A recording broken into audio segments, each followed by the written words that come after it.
Good evening again. We are back to the study of the Spirit's book. Last week, we started Law of Equality.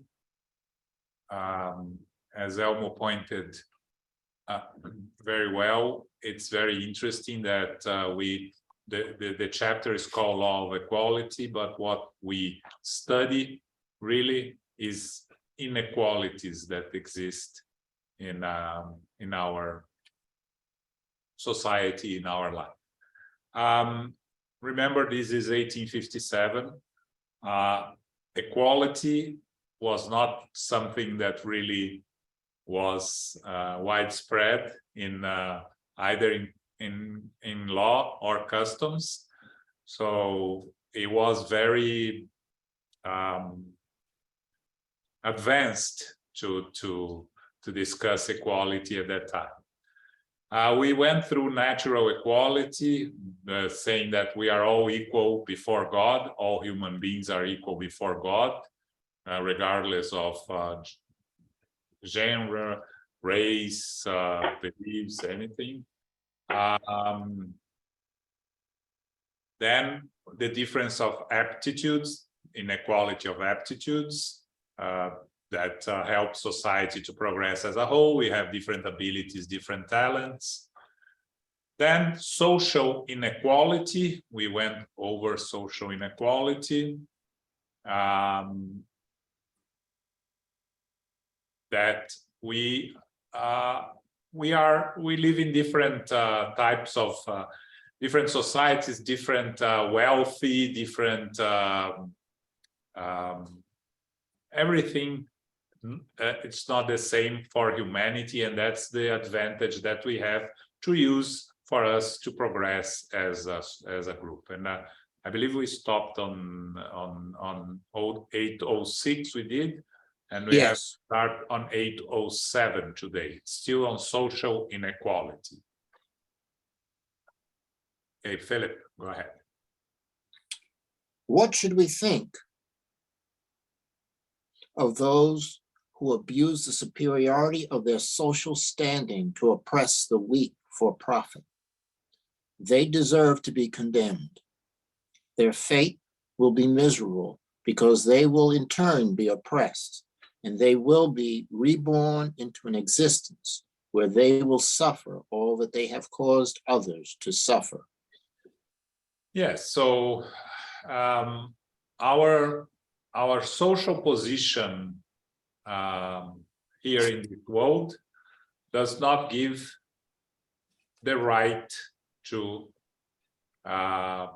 oppress anyone, especially for profit, but in any form.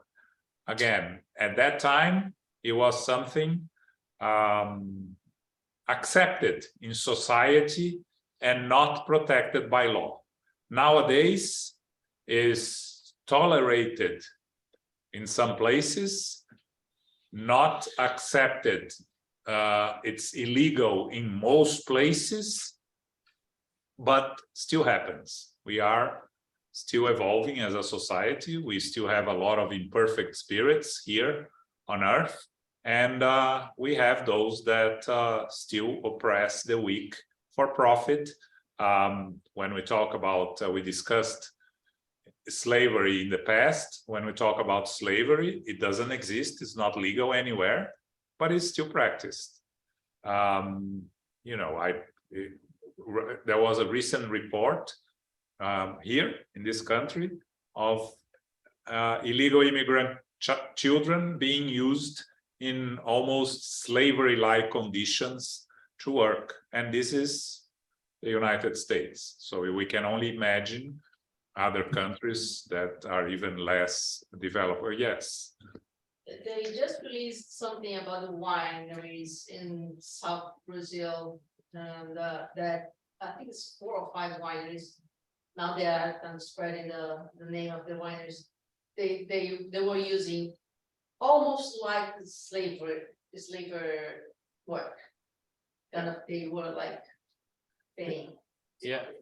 The way they use slavery nowadays is paying paying very little and charging for whatever they offer, food or shelter, and in the end, these workers end up owning more than they get paid. So these are but again, we have to look at the progress of humanity, right? This is illegal. The fact that it's being practiced is a different story, but it's illegal. Eventually, this will be less and less prevalent, and will eventually disappear, and our human laws will continue to address these issues. Now, the consequences, which is basically the answer from the spirits here, right? What's the consequence for those that abuse? The law, divine law, is the law of cause and consequence. So you face the consequences of what you have done here on earth. Now, according to your degree of knowledge of the laws, it will be the degree of consequences that you face, right? So nowadays, those that employ others in a slavery process, they know better, right? So they will face very serious consequences. But someone that,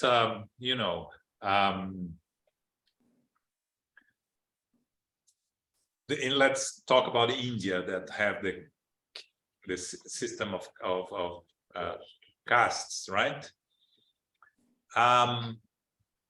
It's not a system that it's in accordance to the divine law.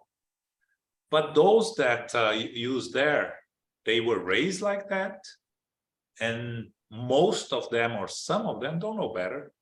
So, of course, they will face consequences if they are abusing the inferior castes. But it's not the same consequence as someone that use slave workers, right? So it's just to understand that there is not it's not like the human law that for the same crime, the same punishment. It's according to our knowledge, to our acceptance of responsibility and desire to work on it. But in most cases, the reincarnation is the process that will make us face the consequences, right? Because through reincarnation, we will be placed in a situation of those that we took advantage of. So, if you are racist,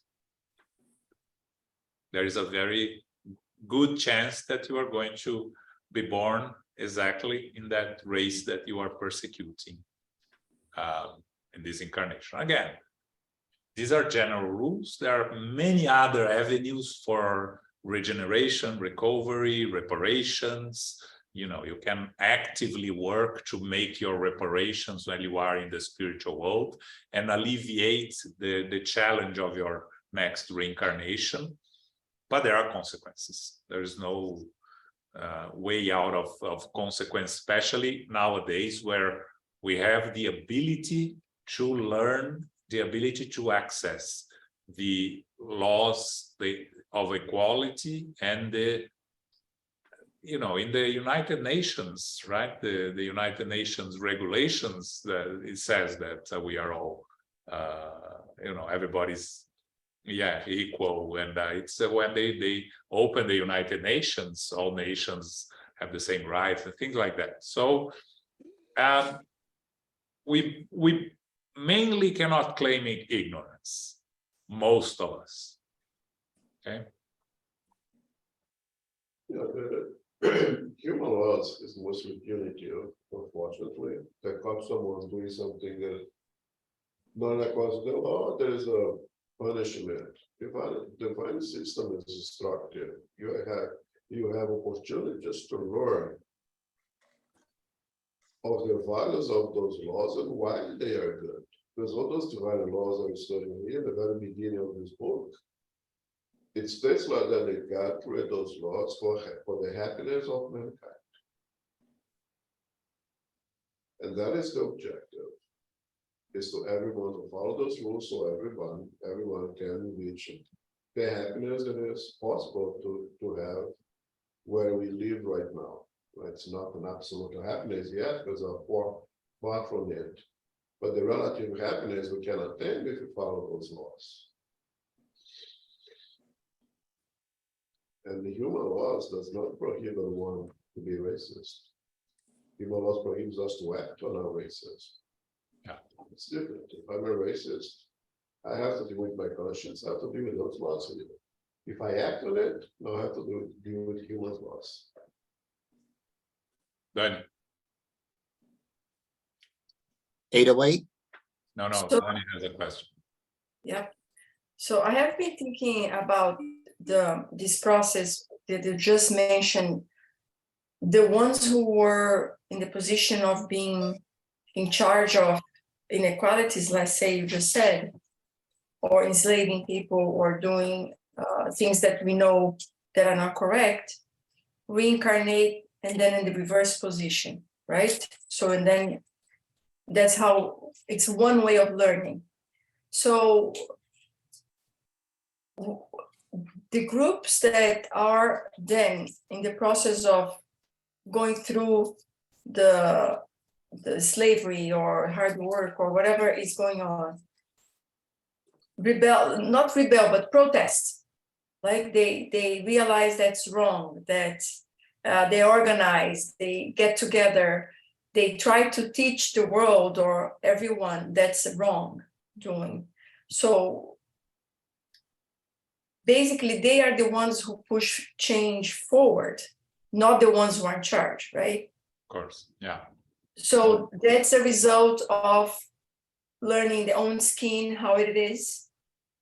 Basically, it's that simple.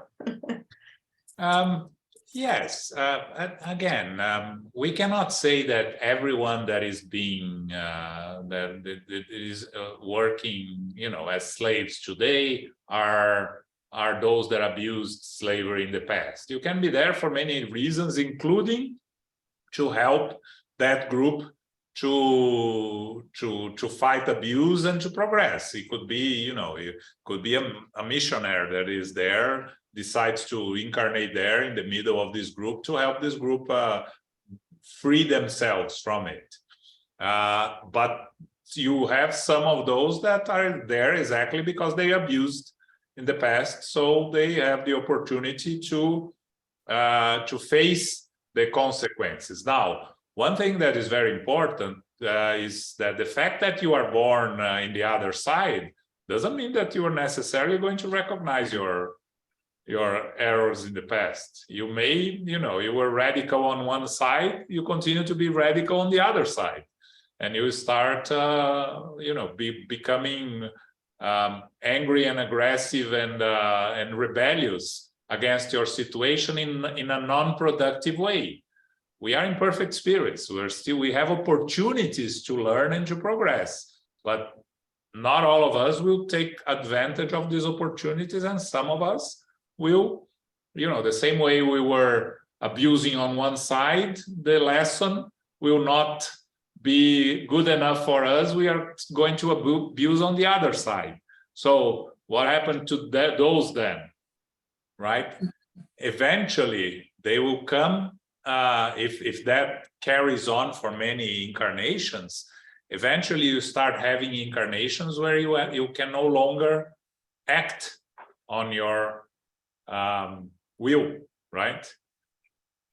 So, but again, these are the exception. The majority of us learn. Majority of us evolve. Even if we learn little and evolve little, we learn and evolve. We don't become, extremists from one side to extremists of the other side, and not. There's always progress, but progress very little, and end up aggravating our situation. Some of us aggravates our situation, but most of us no. But it is possible, Okay. 808. Is economic inequality a result of inequality of faculties, which gives some individuals more means of acquiring wealth than others?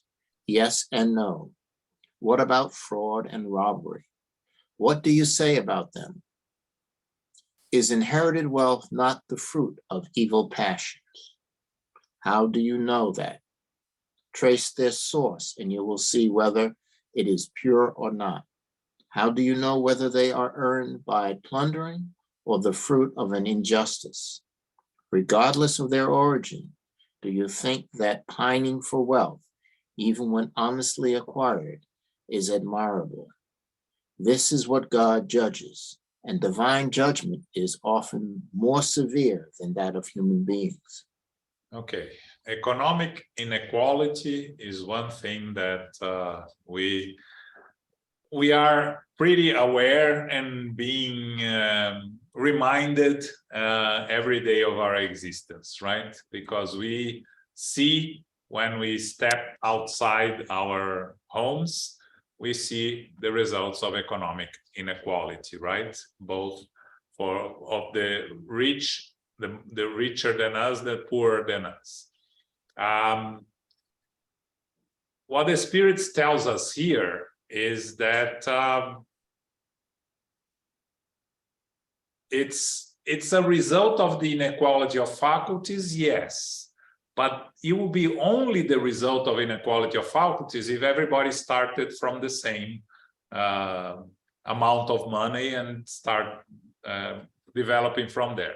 We come into families that have more, less, or very little, depending on where we are born. So that our faculties will come, we are going to use after that. But until we are able to use our faculties, we have to go through some of the challenges if we are born in a very poor family, and the challenges of being born in a very wealthy family. These are all challenges. The spirits talk here about those that acquire wealth through illegal means also, right? So the economic inequality is also a result of fraud and robbery, and we know that very well, how many, you know, in this world are rich because of fraud and robbery, right? Now, when we talk about inheritance, which is very interesting, right? Because some spirits are born in wealthy families. So what did they do to merit that? Actually, it's a challenge to be born in a wealthy family, because being wealthy gives you an opportunity and the responsibility of doing charity, of helping others. If you don't need to work to survive, you need to be able to help others. Of course, it's not what we see out there in many cases, unfortunately. There is a famous saying, right, that the father builds, the grandfather starts, the father builds, and the son destroys, right? Because when you go into a situation of wealthy, many times we are spoiled. So it is a responsibility, but also the spirits in another part in the gospel, according to spirit, is they talk about those that started poor and become rich through their lives have more responsibility towards those poor than those that were born in wealthy, because they came from there. They know the situation, they went through it. And the more you know, the more responsible you are. That's what Spiritism tells us, right? So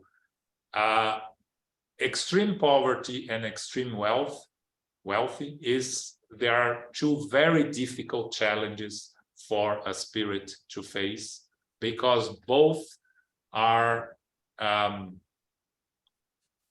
what brings the worst in ourselves, in our imperfections, right? Extremely poor, the tendency to revolt, to try to acquire things by illegal means, and extremely wealth, to just enjoy what they have and not pay attention to the struggles of the world. So we are here to learn, we are here to evolve. Right after, at the same time that Kardec received the Spirit's book, right, and codified Spiritism, Karl Marx was bringing the concept of Marxism, socialism, communism, right, which is an imposed equality of wealth amongst everyone, that we know very well it doesn't work. And the Spirit tells us before Marx that it doesn't work because we have inequality of faculties, right? And also something that I always say here, because we as imperfect spirits, we are lazy. If we are giving everything we need, we are not going to make any effort. That's the majority of us, right? Of course, there are many exceptions. There are many that work because they like what they do and they thrive on doing what they like. I'm talking about the majority of us. The majority of us, if we are given everything we need, we're not going to make any effort. We're not going to work. So that's why it's still, the world needs not only the inequality, but the world needs more people in need of working and of trying to acquire wealth than wealthy people. Because if the world was dominated by wealthy people, it would be very easy to distribute a little bit of the wealth and bring everyone up. And we, you know, we see with the social programs that many countries have, many advanced countries have, right, that some people live off social security, right? Again, it's a minority, but there are in every country that has a very efficient social security system that helps the society, helps the citizen, the population. There are those that abuse it. We are all humans. We abuse. There are those of us who abuse whenever we have an opportunity, right? But it's important to understand the concept of the necessity of inequality at our stage of evolution as humankind. So we need to fight to reduce this inequality as much as possible. The day that we all become more evolved spirits, the inequality will cease to exist because we will share without any second thought, but we are still very far away from it. Okay? Yes, Danny. What do the spirits mean by faculties? Your abilities, talents, abilities. You know, you have the ability to be good in math or in science or in musician. That's the wrong word, Philip? No, that's right. Yeah? All right. Yeah. Just make sure. Sometimes. Okay. 809. Yeah. If a fortune has been obtained illegally or fraudulently, are those who subsequently inherit it held accountable? They are in no way responsible for the wrong that may have been done by others, and of which they may not even be aware.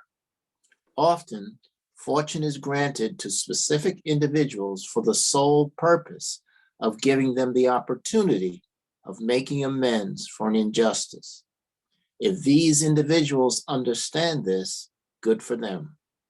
If these individuals do it in the name of the person who committed the injustice, the reparation will be counted to both of them because it is often the latter who, now in the spiritual world, has stimulated the incarnate ones to work towards this reparation. So basically what the spirits are telling us, you are not responsible if your great-grandfather made the fortune by legal means, the fortune that your family has today. But you are responsible with what you do with it. Again, the individual responsibility of using what you have to help others. Without charity, there is no salvation.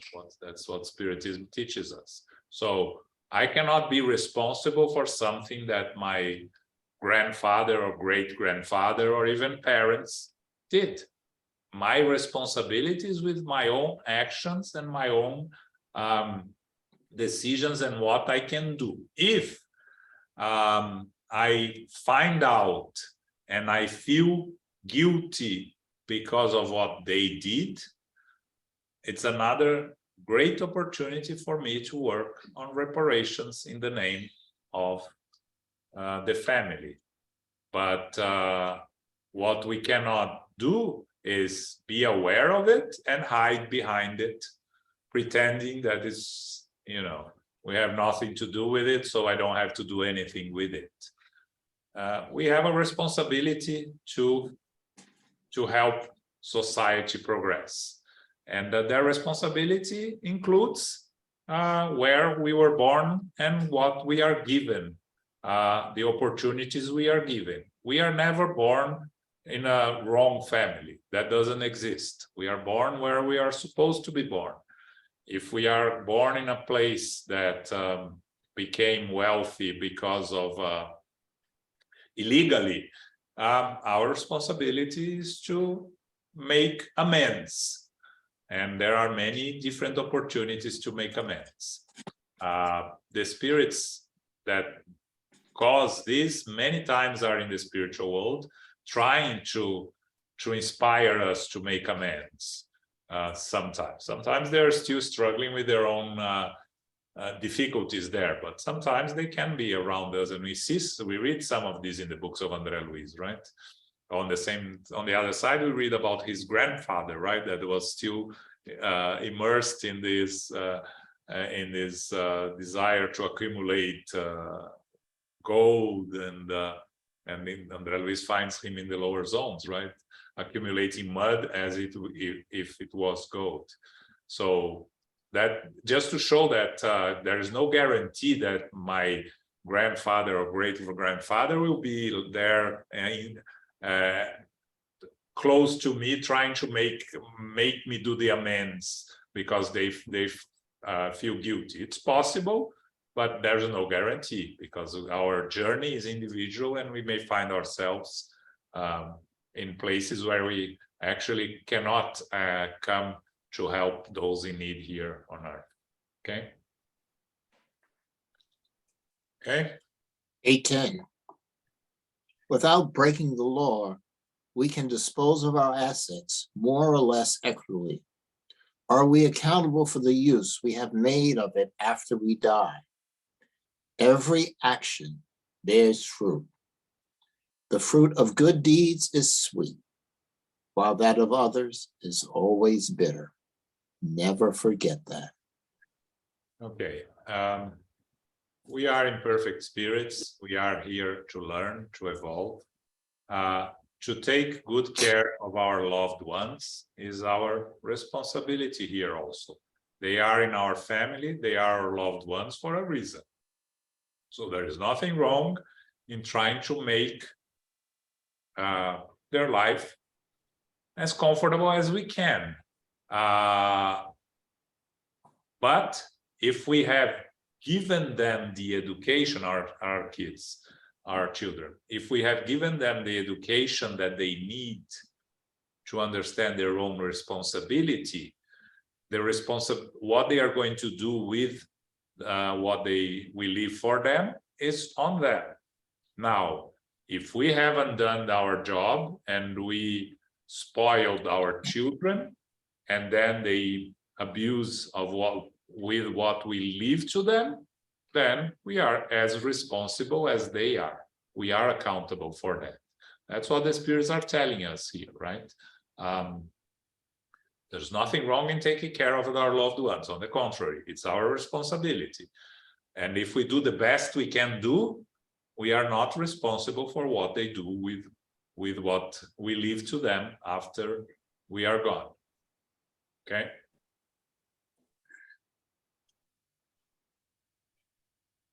(811). Yep. Is absolute economic equality possible? Has it ever existed? No, it is not possible. The variety of faculties and personalities makes it impossible. There are those who believe that it is the remedy of all the problems of society. What do you think of that? Anyone who believes that is either motivated by both ambition and jealousy, or is responsible for the creation of systems. They do not understand that the equality they dream of is quickly decimated by the circumstances of life. Fight selfishness, because that is the plague of your society, and do not chase after pipe dreams. Yes. A lot of the writers of that time should have read that, right? The message from the spirits. Do not chase after pipe dreams. But, you know, the problem, again, is that we have different abilities. And the society to evolve need differences at our level of evolvement. They say here, economic equality never existed, and it's not possible, again, at our level of evolution, right, as imperfect spirits. Because, you know, if you distribute money equally amongst 100 people, on day one, there will be differences already, because some will waste the money, some will invest wisely, some will invest badly. So, you know, it's not possible. And if we think that this can be imposed, again, we have to just look, we have history after the spirits told us here, right? What it created is a two-class society, right? Those that belong to the government and those that do not belong to the government.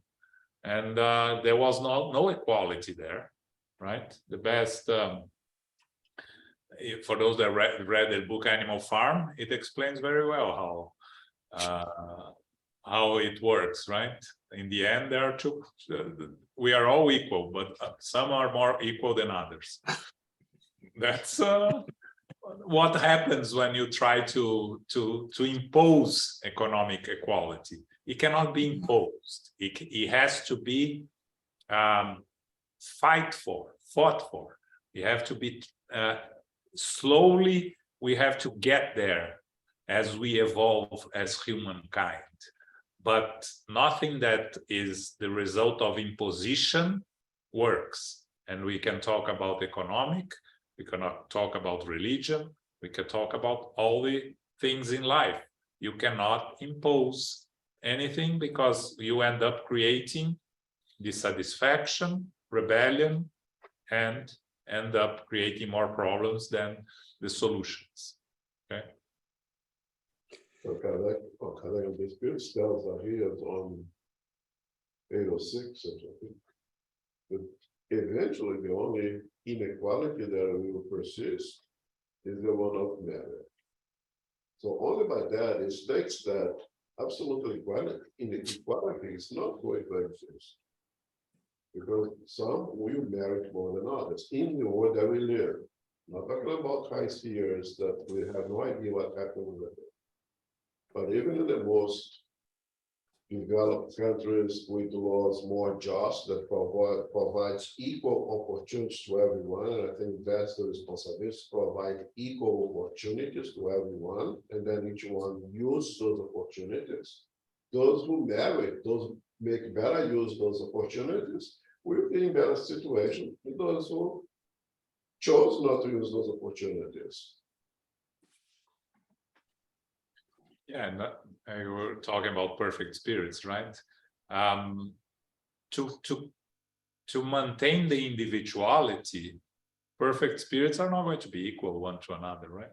We have no ability to understand the difference, right? But It's two individuals. they are individuals. So the logic is that they're not going to be completely equal, right? Because otherwise they'll be the same. But how, we don't know, because it's too above our ability to understand. Okay. 8:12. If economic equality is not possible, is equal well-being also impossible? No, but well-being is relative, and everyone can enjoy it if people can reach a good understanding among themselves.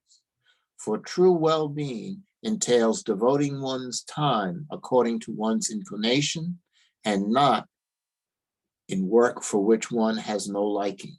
And since everyone has different abilities and talents, no worthwhile work is left undone.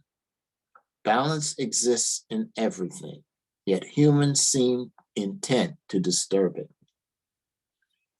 Is it possible for human beings to reach a mutual understanding?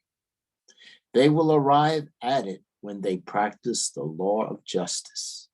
Okay, so when we talk about well-being is relative, of course, because what I need to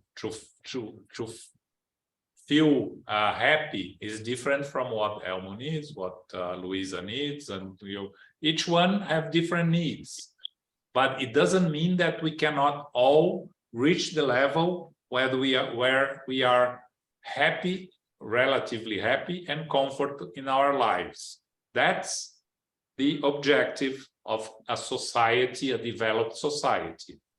When Elmo was mentioning the developed countries, right, the more advanced countries that have more just laws, there is still inequality there, of course, but most people can work on what they like, on what they want. Of course, they are not perfect society, so you still have people doing jobs that they don't like, but they need to. We are not there yet. This is not, even in a world of regeneration, it's just where goodness prevails over evil. But eventually, if we look at a relative perfection of us as a society, is where everyone can work on what they like and can make a living on what they like, a decent living. Not equal, because it's never going to be equal. But if everyone can make a living on what they like and live happy, we are on our path to achieve the equality according to the law of justice, that what they say here, right? When we reach a mutual understanding, when we practice the law of justice. But the law of justice here, it's not human justice, it's the divine justice, the perfect justice, right? How far we are from there? We just have to look around, right? We are, but the fact that we can understand the concept, it's already the first step. Because if we don't even have the concept of what would be, it's, we have nothing to work on. Now, if we have the concept and the understanding, we can slowly work towards it. That may take some 10, 15 incarnations, but eventually we'll get there, right? We have to start somewhere. Danny. What about the jobs nobody wants to do it? The jobs nobody wants to do it, we will find machines to do it. Isn't that what we are doing now? You're right. Again, there are many that how can a machine remove garbage, right? We don't know now, but maybe eventually we'll find out a more efficient way. Instead, we won't need any more people to remove garbage. It can be, everything can be done what are the word? Mechanically. Mechanically. Thanks, Philip. So if you look at 100 years ago, we were working in factories doing repetitive services, work that was extremely boring and extremely dangerous because of you could lose the attention and get injured. Nowadays we have machines that do most of this work. So looking ahead, we can imagine that we'll have all these jobs that nobody wants to do, if there are jobs that nobody wants to do, because it's incredible how you can find people that want to do things that nobody wants to do. I was reading this week one baseball player, one relatively famous. I don't follow baseball, so I don't really know the guy, but he's becoming famous as the mopper. He loves to mop the house, and he invents techniques, and he publishes YouTube videos on him mopping the house. So, I never thought anyone would love to mop the house, but you see, there are those that like it. So eventually we'll have either machines doing it or only people that really enjoy it, right? May I make a comment? Sorry? May I make a comment? Sure, of course, Phil. We are moving in that direction in terms of garbage collection here in New York City. We have a new initiative to eradicate rats, which is requiring us to either bag or in some way enclose garbage in containers, so that eventually machines will be able to come down the street and pick the garbage up without it spreading. We have that now up by me. There you Yeah, go. it's just starting. Garbage truck lifts the can and dumps it into the back of the garbage truck, and it's only the driver. Kind of Yep. cool. Right. Oh, also in Chicago, the same thing. It's quite impressive, even as a New Yorker observing it. I thought, whoa, it was great. Yeah. Those have been around for a while in different places. Right. Yeah, the jobs that no one wants to do reflect the ignorance of the community, of the society, that puts excessive value of some talents and no value towards other talents, right? So if in this country use baseball, if you are able to hit a ball 3 out of 10 times with consistency and put it in play, you're gonna be a millionaire in this country. You have the same talent in a country like Brazil, it's not gonna help you, because in that community, that sport's not well valued. So it reflects our ignorance. And last week I used the example of the restaurant, right? No one's going to be the dishwasher. No one wants to be the busboy. Take them out of the equation, see how the restaurant's going to work. So in a more just society, more just world, all those positions will have its proper value, and the people who practice and work in those fields will have a good lifestyle. We're going to have all that is necessary to have a good life with dignity. That's the objective, and that's we can see by just what we discussed here that it is possible, right? But again, we need society as a whole to take the initiative to address these issues, right? And sometimes we only address the issues when it becomes too big of a problem. Unfortunately, we allow it to become a big problem, and then we address it, like the rats here in New York, right? It's becoming too much of a problem, so now we are addressing the issue. And we'll, of course, we'll make mistakes and we'll have a lot of fights, but eventually, I don't know some years from now, it's going to improve because we were facing the problem. Okay.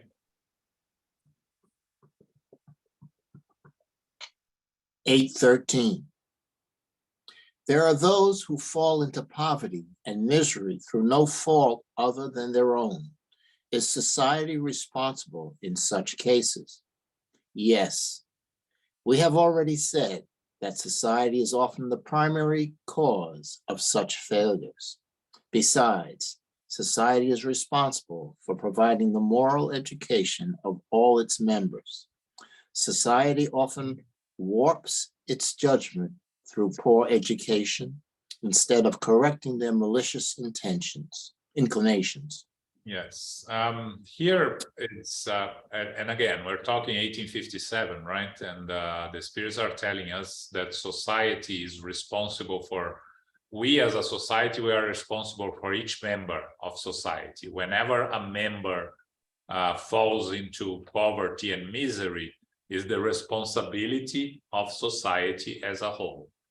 Again, I know there are many issues with that when we deal, for instance, with the homeless here in the city of New York. The majority of the homeless are have mental issues, right? So they don't allow themselves to be helped. They don't want to be helped. But still, society needs to find a way to help them. We're not doing it. We are trying. We try to remove them from the street and put them somewhere. Then we try to leave them on their own, and it hasn't worked in both sides. So we're still looking for a better solution. Ideally, it will be the ability to treat those individuals to allow them to live the best possible life they can with their addressing their mental issues, right? And not leave them either in the streets or in a place where they are not taken care of. So those that fall in poverty and misery by their own fault, again, what's their own fault in the end? Is it a mental issue? Then it's their own fault, but society has a responsibility to take care of them. Because they abused, let's say, you spend all your money in betting or in drugs. In any way, society, we as a society, we have to have responsibility for these people. Even if it is to isolate them from society in a place that they can be helped and assisted, like we ideally would have prisons that would re-educate the individuals that unfortunately we don't have. So what the spirits are saying here is, even if someone goes into poverty on their own, society has a responsibility to take care of them. We have a responsibility to take care of all our brothers and sisters. But again, we are in perfect society, and we're far from being able to address these issues in an efficient way. But it's a work in progress. We have evolved. We are doing better than we did 100 years ago, and we'll continue to improve. We have countries that are addressing it better than others. That we don't have, or we have a very small number of homeless, and we have countries that still are far from addressing this issue in a satisfactory way. Okay. 8:14. Trials of wealth and poverty. Why has God given wealth and power to some and poverty to others, to try them in different ways? What is more, as you know, it is the spirits themselves who select those trials, which they often fail. Yeah. I was reading a passage from Brother X by Francisco Xavier today when he was telling about the story of two very close friends that were there in the spiritual world, and they wanted to reincarnate close to one another to help one another because they had a lot to repair from their previous incarnations, and they chose to reincarnate one as an owner of what the son of an owner of a farm, and the other as a worker in the farm, a humble worker in the farm. They chose wealth and poverty, but to be close to one another. And he tells the story of their incarnation. They end up worse than they started because they end up abusing in both ways. The one that was wealthy abusing the wealth, the one who was not wealth rebelling and revolting against his condition. So they ended up back in the spiritual world, not in a worse condition because the law is of progress, but not really having achieved what they set out to achieve.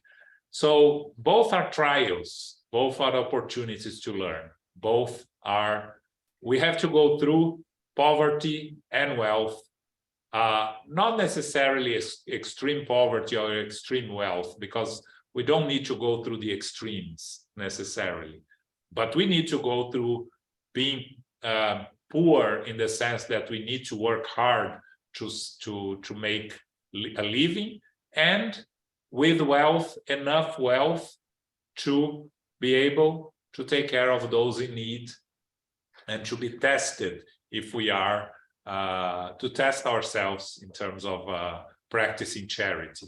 So these are trials that we have to go through in our evolution, even if it's not an expiation or atonement, but as a trial, these are trials that we have to go through. And yes, we often fail. Unfortunately, the fact that we're still here is because we have already failed, probably on both sides, being wealthy and being poor, and we are still here trying to learn and to improve. Okay. 8:15. What trials should human beings dread the most, wealth or poverty? They are equally dangerous. Poverty inspires complaints against providence, while wealth stimulates all kinds of excesses. Yeah, if you ask this question to the general public, 99.9% are going to say they prefer the wealth, right? The trial to be wealthy. And actually, you know, it's the wealthy risks more serious consequences, because if you abuse the wealthy, you can cause a lot of damage to yourself and to others. Again, the damage to others for the opportunities you are going to miss to be of service to others. And when you are in extreme poverty, most likely, of course, you can cause damage to others by stealing, by committing crimes, but very likely you are going to cause damage to yourself by rebelling and by acting on these rebellions against society, right? So they are both difficult trials, they are both challenges. And in terms of choosing, we have to go through both. So let's just make the best of our opportunities. We are in this incarnation, we are more on one side or the other anyway. So what are we doing with it? We can ask ourselves. Okay, let's do the last. Yeah. 8:16. While rich people have more temptations to do evil, do they also have more means of doing good? That is precisely what they do not always do. They often become selfish, proud, and greedy. Their wants increase with their fortunes, and they never think they have enough. even for themselves. Elevation in this world and authority over our fellow beings are trials that are just as difficult as those of misfortune are. The richer and more powerful we are, the more obligations we have to fulfill, and the greater our means of doing both good and evil. God tries poor people by submission, and the rich by the use they make of their wealth and power. Wealth and power breed all the passions that bind us to matter and keep us from reaching spiritual perfection. This is why Jesus said, it is easier for a camel to pass through the eye of a needle than for one who is rich to enter the kingdom of God. Yeah, here the spirits expand a little bit on the temptations of that rich people go into, right? Because it often we become selfish, proud, greedy. We want to accumulate. We don't think of others. We think of ourselves first, second, and third, and then we think about our loved ones, and that's all we go as far as helping others. So we create a lot of complications for us. So the chances are, if we are very wealthy and we abuse our wealth, we are going to come in the next incarnation very poor, because that's the other side of the coin that we are going to have to go through. Now, if we make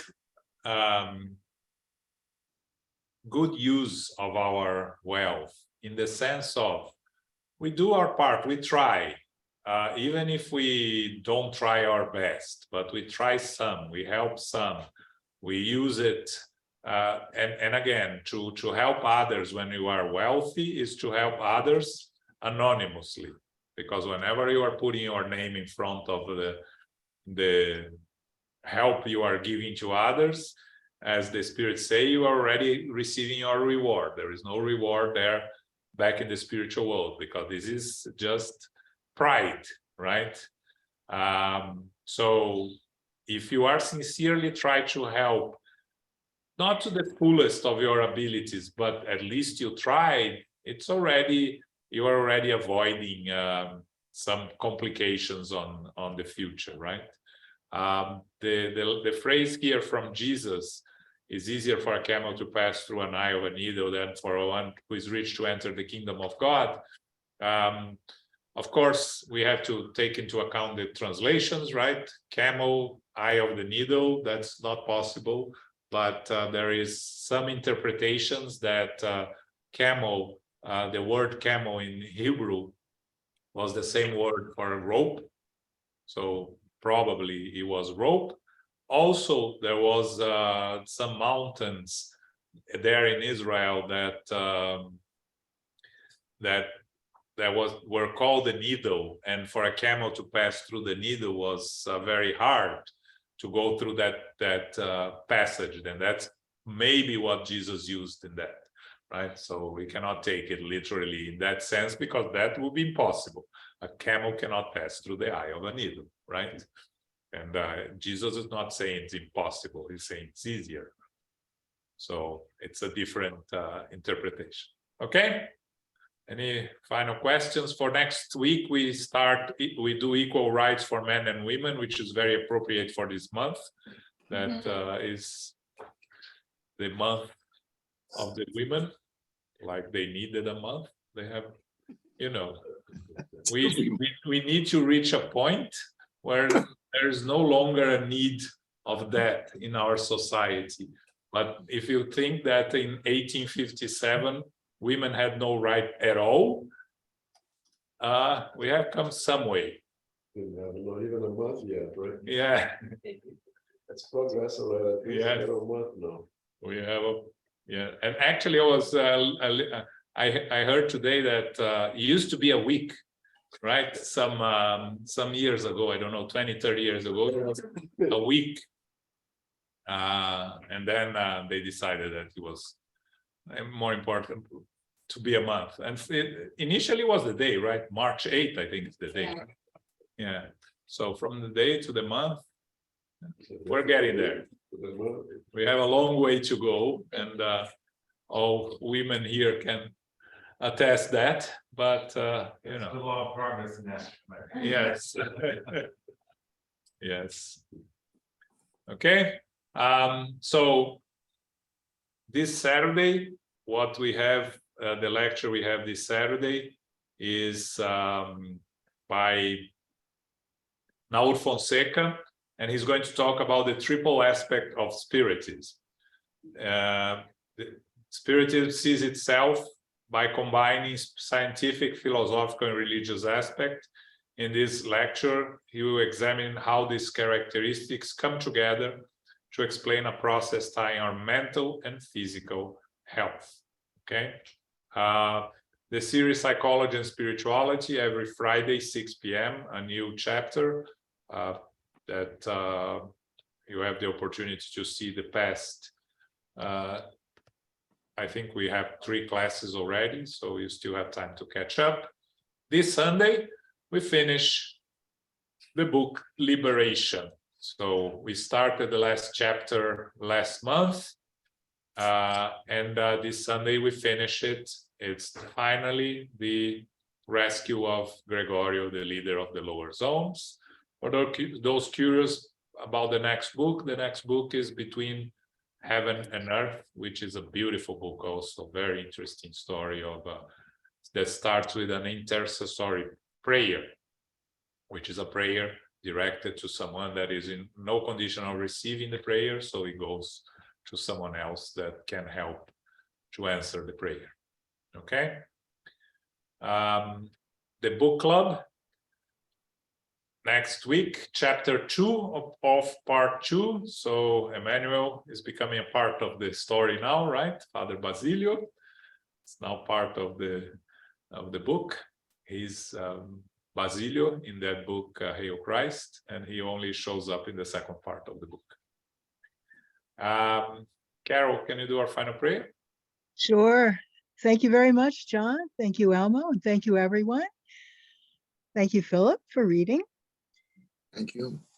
Infinite Creator and Supreme Intelligence, we're grateful to be together this evening for our study of the Spirits book, the chapter involving the law of equality and social inequality.